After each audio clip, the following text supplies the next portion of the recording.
पितृगणाय विद्महे जगद्धारिणी धीमहि तन्नो पितृ प्रचोदयात्। ओम देवताभ्यः पितृभ्याश्च महायोगिभ्यः एवंच नमः स्वाहायै स्वधायै नित्यमेव नमो नमः। पितृदेवताभ्यो नमः। साधकांनो, सुरुवातीची प्रार्थना ऐकून तुम्हाला निश्चित कळलं असेल की मी आता पितृपक्षाबद्दल बोलणार आहे। या पितृपक्षात मी साधारणतः 2 ते 3 फार तर 4 क्लिप पितृपक्षाबद्दल टाकीन आणि त्यात तुमच्या काही शंका कुशंका असतील तर त्याची उत्तरं तुम्हाला निश्चित मिळतील। भाद्रपद शुद्ध चतुर्दशी नंतर म्हणजेच गणेशोत्सवानंतर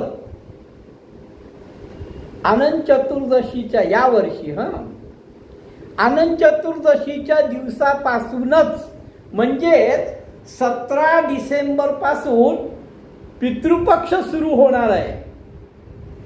आपल्या पूर्वजांची आणि पितरांची या दिवशी पूजा केली जाते। पितृपक्षाला श्राद्ध पक्षाच्या नावाने सुद्धा ओळखलं जातं।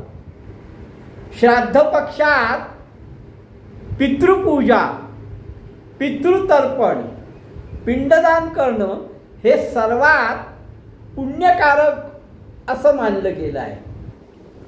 असं म्हणतात की जे व्यक्ती श्राद्धाचं कार्य करतात त्यांना पितृदोषापासून मुक्ती मिळते आणि हे कार्य केल्याने पूर्वजांना मोक्षप्राप्ती मिळते। हिंदू धर्मात पितृपक्षाची वेळ ही फार महत्वाची मानली जाते। या दरम्यान काही करणं हे अशुभ मानलं जातं। मग पितृपक्षामध्ये महत्वाच्या काय गोष्टी कराव्यात? पितृपक्षात कुठल्या गोष्टी या शुभ मानल्या जातात? आता आपण काही गोष्टी केल्या तर आपण म्हणतो पितृपक्षात हे नाही करायचं, पितृपक्षात ते नाही करायचं। मग पितृपक्षामध्ये कुठल्या गोष्टी केल्या तर त्या शुभ गणल्या जातात? तर पितृपक्षात ब्राह्मणांना भोजन, वस्त्रदान, श्राद्ध करणं हे सर्वात शुभ मानलं जातं। श्राद्ध पक्षात गाय, कावळा, कुत्रा आणि मुंग्यांना भोजन हे फार लाभदायक आहे असं म्हटलं जातं। असं म्हणतात की या काळात ब्रह्मचर्याचं पण पालन करणं शुभ मानलं जातं। मान्यतेनुसार ज्या लोकांच्या कुंडलीमध्ये पितृदोष होतो त्यांना या काळात गया, उज्जैन, त्र्यंबकेश्वर आणि इतर धार्मिक ठिकाणी जाऊन पिंडदान करावं। आता गयेमध्ये 2 गया, एक मातृगया आणि एक पितृगया, म्हणजे एक बिहार मधली गया आणि दुसरी गुजरात मधली गया। म्हैसाणा जवळ सिद्धपूर म्हणून जे आहे ते गया। त्र्यंबकेश्वर तर फार लोकांना माहित आहे, उज्जैन पण माहित आहे। या ठिकाणी किंवा अन्य कुठल्याही धार्मिक ठिकाणी, मग धार्मिक ठिकाणामध्ये भरपूर ठिकाणं आहेत, त्या ठिकाणी जाऊन पिंडदान करावं, ब्राह्मण भोजन करावं। पितृपक्षाच्या दरम्यान कांदा, लसूण इत्यादी तामसिक पदार्थांचं सेवन करू नये, हे लक्षात घ्या. मी सुरुवातीलाच सांगितलं, पितृपक्षात काय करू नये, काय करावं, काय करावं याच्यामध्ये 4 गोष्टी मी सांगितल्या. आता ही 5वी गोष्टी की तामस आहार करू नये. या काळात विवाह, पूजा तसंच कोणतंही शुभ कार्य करण्याची मनाई आहे. मान्यतेनुसार या कालावधीत कपडे आणि पादत्राणे खरेदी करू नयेत. असं म्हणतात की या पितृपक्षात केस कापणे, नख कापणं यासारखी कृत्य पण करू नयेत. या काळात नवीन वस्त्र, सोनं, चांदी यासारख्या वस्तू खरेदी करणं हे सुद्धा अशुभ मानलं जातं. पितृपक्षाच्या दरम्यान गृहप्रवेश करणं हे पण वर्जित मानलं जातं. मान्यतेनुसार असं करणं हे अशुभ मानलं जातं. पितृपक्षामध्ये जर तुम्ही ज्या गोष्टी करायला पाहिजे त्या केल्या आणि ज्या गोष्टी वर्ज करायला पाहिजे त्या जर वर्ज केलात तर तुम्हाला त्याची चांगली फळं भोगायला मिळतात. श्राद्धाचा, आता श्राद्ध करतो आपण, अनेक जण करतात, महालय करतात, श्राद्ध करतात. तर श्राद्धाचा मूळ उद्देश हा आहे की पितरांना अन्नाने तृप्त करणे, असा प्रत्येकाचा समज आहे. पण फक्त पितरांना अन्नाने तृप्त करणे हा मूळ उद्देश नसून त्यांना श्रेय, मोक्ष आणि तृप्ती या 3 गोष्टी प्राप्त करून देणे हा श्राद्ध करण्यामागचा खरा उद्देश आहे. आपण फक्त म्हणतो श्राद्ध केलं म्हणजे पितरांना मोक्ष मिळालाय किंवा पितरांना गती मिळाली किंवा पितर तृप्त झाले, हा फक्त उद्देश नाही आहे. या व्यतिरिक्त त्यांना श्रेय, मोक्ष आणि तृप्ती या 3 गोष्टी महत्वाच्या आहेत. त्यांना स्वकर्माने मोक्ष मिळाला आहे की नाही याबद्दल आपण अनभिज्ञ असतो, आपल्याला माहित नसतं. मी कर्मसिद्धांताचं सांगत असताना माणसानी चांगली कर्म, वाईट कर्म म्हणजे पाप पुण्य जे काय केलं त्या ह्याच्यावर त्याला पुढील गती मिळते. म्हणून मी इथे प्रामुख्याने तुम्हाला सांगतो की त्या आत्म्याला स्वकर्माने मोक्ष मिळाला आहे की नाही याबद्दल आपण मुळात अनभिज्ञ असतो. म्हणून आपलं कर्तव्य आहे की आपण आजीवन त्यांच्या मोक्षासाठी प्रयत्नशील राहिलं पाहिजे. आपल्याला माहित नाही आहे त्यांना मोक्ष मिळाला आहे किंवा नाही, म्हणून त्यांना मोक्ष मिळावा म्हणून दरवर्षी त्यांच्या नावाने पिंडदान म्हणा, अन्नदान म्हणा या गोष्टी करणं हे अत्यावश्यक आहे. श्राद्धाचा जो संकल्प आहे, तुम्ही श्राद्धाविषयी जर नीट जाणून घेतलं तर तुम्हाला या सगळ्या गोष्टी तात्काळ लक्षात येतील. श्राद्धाचा जो संकल्प आहे त्याच्यामध्ये क्रमवार सगळं येतं.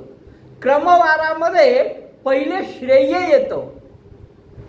आता श्रेय म्हणजे पारलौकिक आणि आध्यात्मिक कल्याणप्रद आहे. श्रेयाचा दुसरा अर्थ पारलौकिक, आध्यात्मिक, असं ते कल्याणप्रद जे आहे ते श्रेय. पितरांना अशी गती व्हावी आणि ज्याला त्यांना भौतिक नव्हे तर पारलौकिक आनंद प्राप्त होईल, आध्यात्मिक उन्नती होईल आणि अंततो त्यांचं कल्याण होईल. हे श्राद्धाच्या संकल्पात प्रामुख्याने येतं. म्हणजे अशा कुळामध्ये त्यांना जन्म मिळेल जिथे धनसंपदा आणि आध्यात्मिका एकत्र नांदती आहे. अशा ठिकाणी त्यांना जन्म मिळेल.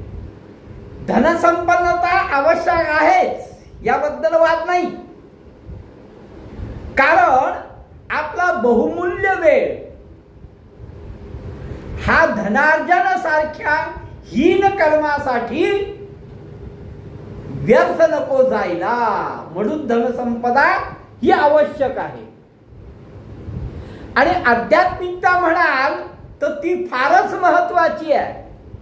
कारण त्यामुळे बाल्यावस्थेमध्येच हरिनामाची गोडी लागते. निश्वासे नहि विश्वासः कदा वृद्धो भविष्यति कीर्तनीम यतो बाल्यात हरर नामे केवलम. संकल्पातला पहिला शब्द श्रेय, त्याबद्दल आपण बघितलं. आता संकल्पातला दुसरा शब्द जो आहे तो म्हणजे मोक्ष. मोक्ष हा केवळ स्वकर्माने प्राप्त होतो. आपण केवळ त्यांना श्राद्ध कर्म ही सगळ्या केल्याने त्यांना फक्त आपण सहाय्यता करू शकतो. मोक्ष मिळवून देऊ शकत नाही आपण. मोक्ष हा त्यांना त्यांच्या स्वकर्माने मिळणार आहे. पण आपण ही कर्म करून त्यांना आपण सहाय्यभूत होऊ शकतो. आपले पितर अशा ठिकाणी जावे, असे अनुकूल वातावरण त्यांना प्राप्त व्हावे जेणेकरून त्यांच्या मनात मोक्षाची इच्छा उत्पन्न होईल. श्राद्ध कर्म करण्याचा दुसरा शब्द मोक्ष. बघा, ऐका, त्यांना मोक्षाची इच्छा प्राप्त होईल आणि त्यांच्या मोक्षाचा मार्ग हा सुलभ होईल. आता श्राद्धाचा मी सांगितलेल्या शब्दातला तिसरा शब्द म्हणजे तृप्ती. श्रेयस्कर गती आणि मोक्षानुकूल परिस्थिती, हे दोन गोष्टी झाल्या. पण या दोन गोष्टी म्हणजे श्रेयस्कर गती आणि मोक्षानुकूल परिस्थिती मिळेपर्यंत देहधारणा असते. आणि देहधारणा आहे म्हटल्यानंतर त्याला तृषा म्हणजे तहान भूक ही असणार, क्षुधा तृषा दोन्हीही असणार. ती निवृत्त व्हावी म्हणून पितरांना अन्नोदक दिलं जातं. तसं केल्याने त्यांच्या वासनेतनं त्यांची तृप्ती होते. अन्नोदक दिल्याने म्हणजे गाय, कुत्रा, कावळा, ब्राह्मण यांना अन्नदान केल्याने त्यांना तृप्तीचा मार्ग मोकळा होतो. जसं सहज उदाहरण द्यायचं म्हणून, एखादा तुरुंगामध्ये बंदी आहे. आपल्या माणसाच्या सुटकेसाठी जो बंदी आहे त्याच्या सुटकेसाठी आपण प्रयत्नशील असतो. त्याचा जामीन, वकील इत्यादी सोपस्कार पूर्ण करत असतो. पण ती प्रक्रिया पूर्ण होईपर्यंत त्याला कुठे राहावं लागतं? तर तुरुंगातच. जेलमध्ये अन्न पाणी मिळेल की नाही हे पण आपण बघत असतो. त्याचप्रमाणे आत्ता आपला गेलेला पितोर हा त्या नियतीच्या जेलमध्ये आहे असं समजलं तर वावगं ठरू नये. त्यामुळे अन्नोदकांनी पितरांची तृप्ती हे प्राधान्य कामामध्ये तिसरं कर्तव्य आहे. पहिलं श्रेय, दुसरी तृप्ती. पहिलं श्रेय, दुसरा मोक्ष, तिसरी तृप्ती. अन्नोदकांनी पितरांची तृप्ती हे प्राधान्यक्रमातलं तिसरं आहे.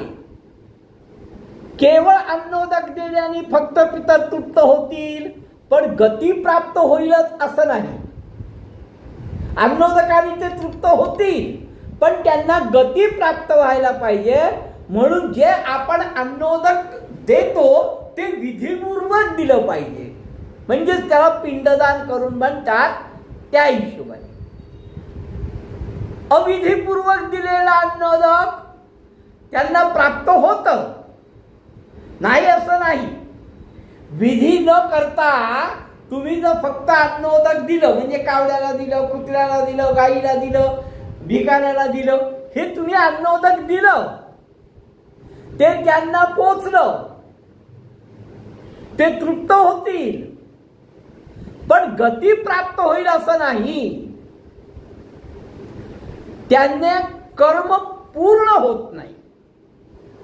नुसता अन्नोदक दिल्याने ते कर्म पूर्ण होत नाही. मग ते पूर्ण होण्याकरता श्राद्धादी कर्म आहे. ते कर्म पूर्ण होण्याकरता पिंडदान आहे. तसं परगावी राहणाऱ्या व्यक्तीला, आपण एका गावात राहतोय, आपली एखादी व्यक्ती परगावी राहते, त्या व्यक्तीला पैशाची गरज आहे. त्याला 5,000 रुपये आणि धान्य हवं आहे. तुम्ही केवळ 5,000 रुपये पाठवले तर ते त्याला मिळतीलच. पण तेवढ्याने त्याचं काम होणार आहे का? तर नाही. त्याला धान्य पण हवं आहे. कारण रक्कम ही जी आहे त्याची, ही सगळी घर भाडं, प्रवास भाडं यात जाईल. मग तो खाईल काय? आणि मिळालेलं धन जर त्याने अन्नासाठी वापरलं तर खर्च कसा पूर्ण होईल? म्हणून श्रेय, मोक्ष, तृप्ती हे तिन्ही साध्य होण्यासाठी श्राद्ध करणं आवश्यक आहे. म्हणून भाद्रपद महिन्यातल्या वद्य पक्षात आता या वर्षी 17 तारखेपासून म्हणजे ज्या दिवशी गणपती विसर्जन आहे त्या दिवसापासूनच श्राद्ध कर्माला सुरुवात आहे. तुम्ही नुसतं अन्नदान केलं तर ते त्यांना पोचेल नाही असं नाही. पण विधियुक्त अन्नदान केलं तर त्यांना मोक्षाकरता मदत होईल, मोक्षाकरता सहाय्य होईल. म्हणून श्रेय, मोक्ष आणि तृप्ती हे तिन्ही हेतू साध्य होण्यासाठी श्राद्ध, पिंडदान हे आवश्यक आहे.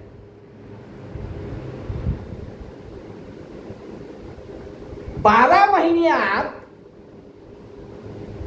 देवादिकांचे उत्सव ज्याप्रमाणे आपण साजरे करतो त्याचप्रमाणे हाही एक उत्सवच आहे असं समजा. याला तुम्ही निकृष्ट समजू नका.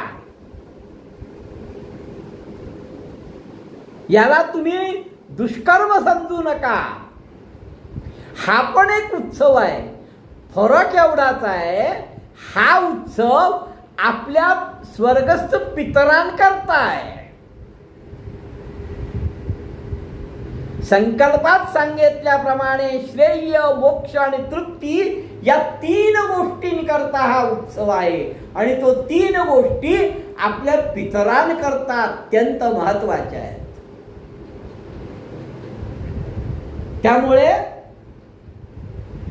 हा जो सुरू झालेला पितृपक्ष आहे त्या याच्यात आपल्या पितरांची संभावना करावी, श्राद्ध कर्म करावं. मग तुम्ही तुमच्या घरी करा, कुठल्याही क्षेत्राच्या ठिकाणी जाऊन करा, गयेला करा, काशीला करा, उज्जैनला करा, त्र्यंबकेश्वरी करा, पण श्राद्ध पक्ष हा वर्षातनं. आता काही काही जण प्रश्न विचारतात की वर्षातनं एकच दिवस का? तर तुमच्या दृष्टीने तो एक दिवस आहे, पण पितरांच्या दृष्टीने रोज आहे. कारण 365 दिवस तुमचे, तो त्यांचा एक दिवस असतो. हे समजून घ्या जरा.